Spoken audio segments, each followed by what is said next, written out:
Good afternoon, ladies and gentlemen. I'm Alex Hurley. I'm standing at the end of Central Road near Ocean Boulevard, near the site of the former hotels, the two Farragut hotels and the Atlantic House. So I'm going to tell you a fish story. And this story relates to the fish that did not get away. So imagine you're down in this area and it's about 1840. The railroad had just come to New Hampshire. And there's a farmhouse on the other side of the road where this open space is.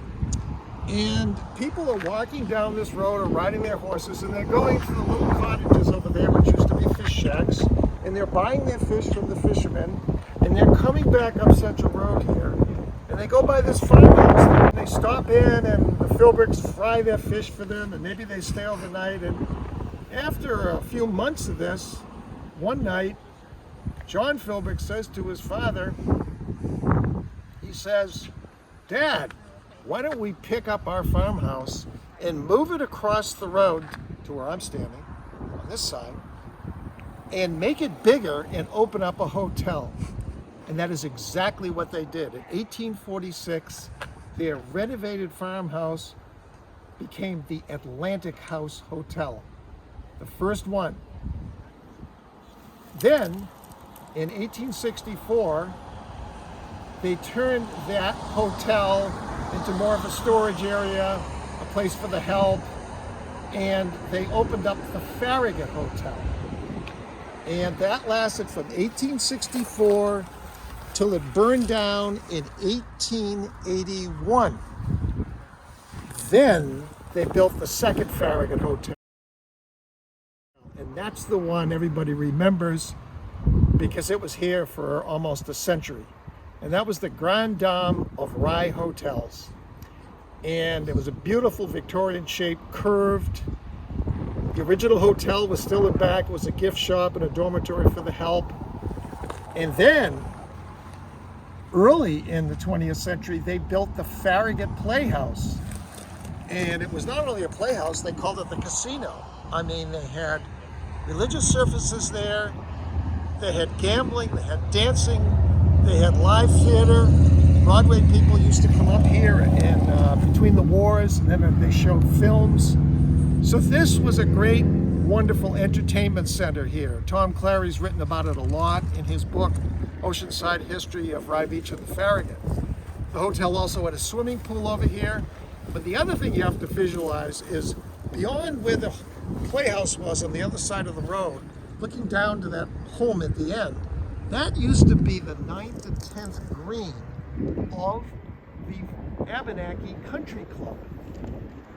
So when they reconfigured the golf course much later in the 20th century, that became house lots. So the 9th green ended at the refreshment bar at the Farragut Playhouse. Except the owner served something stronger than refreshments, and all the golfers used to complain they did worse on the back nine than they did on the front nine. That's the story.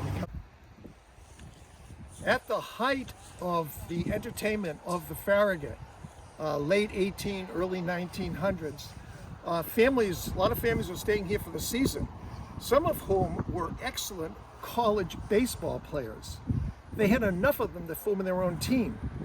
Then, of course, the town of Rye formed their own team. The next thing you know, there were wild baseball games going on here. Ships coming into the Navy Yard, they formed a team. Various other communities formed teams, and they all played here in front of the Farragut Hotel. The baseball diamond was set up in such a way that home runs were being hit into the Atlantic Ocean, and scores of 32 to 25 were not uncommon.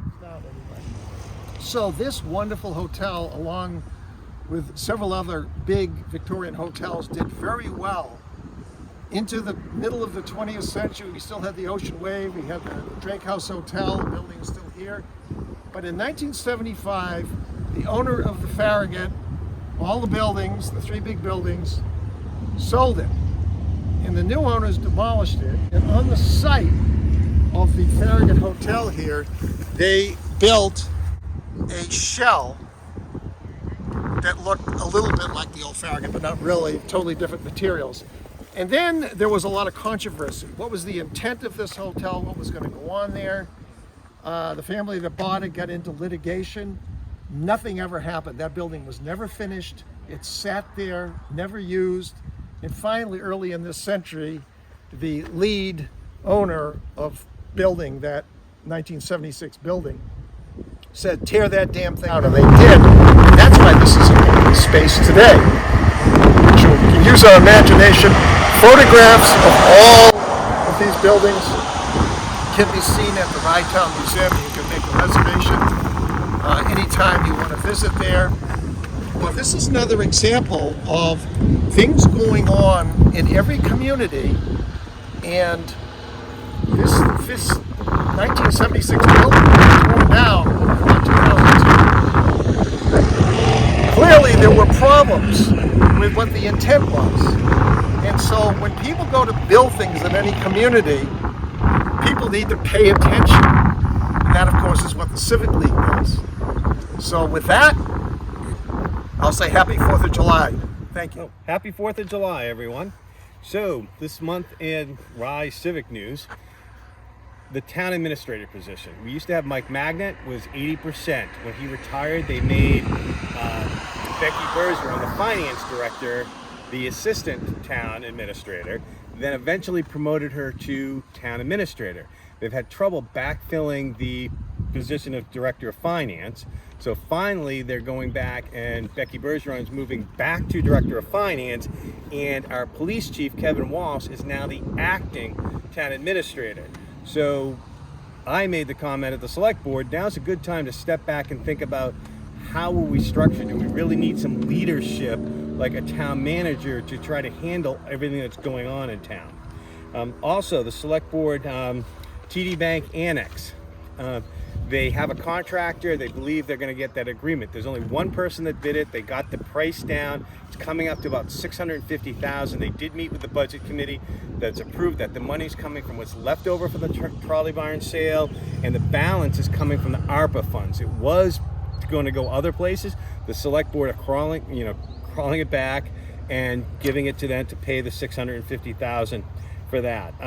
Good news is the beaches have only been closed twice so far this summer because of fecal contamination. The $100,000 DES grant that's going to clean up the database, which is good, and we'll do the DNA testing. But I encourage everyone to read the FB engineering report, which says the primary source is mostly likely to be the septic systems. Also, with the Route 1 development, there was a meeting with the Portsmouth DPW director, the Portsmouth engineer, the Portsmouth attorney, to explain to the sewer commission and the select board, if we're ever going to get sewer on Rye, what has to happen. And one of the things that has to happen first, can happen in parallel, is to get an agreement, municipal agreement with Portsmouth, just in case. So, while we did, the select board, Bill Everson, try to get a sewer going in, we're way behind the 8 ball, and it's much more complicated than just sewer. It's water and everything else, and they're my esteemed colleague. All right. So just for everyone to know, there are 24 land use regulation amendments that are being discussed. However, they aren't available to the public, nor is the master plan update that was discussed at the planning board meeting. And Rye Civic League feels like these should both be available to the public. However, there is a summary from the visioning sessions that happened last fall that have been reposted. And I guess one other note is there's yet to be a dedicated public discussion about the key points from that visioning work and our strategy to get to the new master plan by 2025. Interestingly, of the 79 zoning board variances year to date, dimension requirements have trumped wetlands. Mindy Mesner has penned a letter to New Hampshire DES about the Coakley landfill, and that's been signed by the select board and submitted. Just so everyone knows, Coakley landfill is still a problem. Nothing really has been done about it yet. After 2023, the DPW will not plow the schools, and the school board will have to find and manage a contractor to do that. And finally, and perhaps some good news, for those of you that are handicapped and no longer drive, you can use your handicap placard on any car to be used for Rye Beach permit parking. Happy 4th of July. Happy 4th.